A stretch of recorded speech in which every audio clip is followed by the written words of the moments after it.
Welcome to Davies Wealth Management. We hope you enjoy. Consider an annuity for your 401k rollover? Your financial advisor can help you understand your 401k rollover options. With companies downsizing to stay in business and corporate takeovers occurring almost every other day, the only thing certain in anyone's career these days is change. Take Chris Brown, age 48, for example.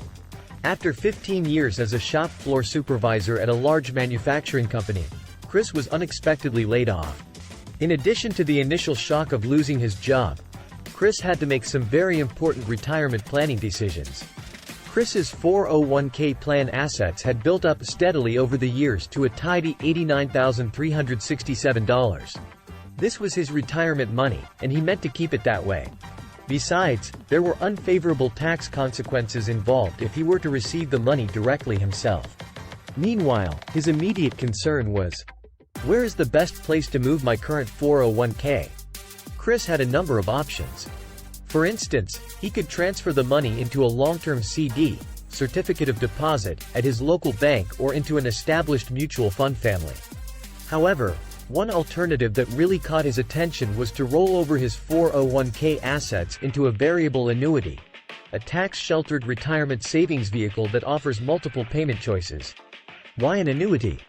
A variable annuity, unlike a fixed annuity, which has a relatively low, but guaranteed, rate of interest, offered investment options that Chris had been familiar with in his earlier 401k plan and also retained the advantages of tax deferral that he had enjoyed so far. True, the investments were subject to market fluctuations, and were therefore not guaranteed. But, since his tolerance for risk had borne some excellent results in the past, Chris did want to put his money where the potential reward, especially in the long run, could be much greater. One point to note is that most insurance companies impose an early surrender charge on their annuity contracts. Typically, the surrender charges decrease and disappear altogether over an 8 to 10 year period. Neither the insurance company's early surrender charge nor the Internal Revenue Service penalty for distributions that are made before age 59.5 were of major concern to Chris. What also attracted Chris were the annuity's payout options.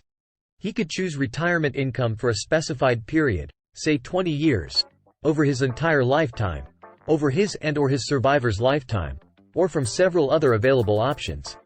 Chris liked the idea of investing his tax-deferred dollars among a variety of funding options that were suitable to his own needs and tolerance for risk.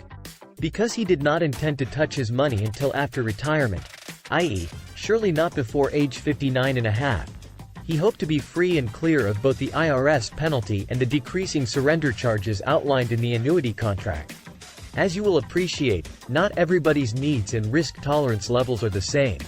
Each individual's overall goals, objectives, and tolerance for risk should guide his or her investment choices.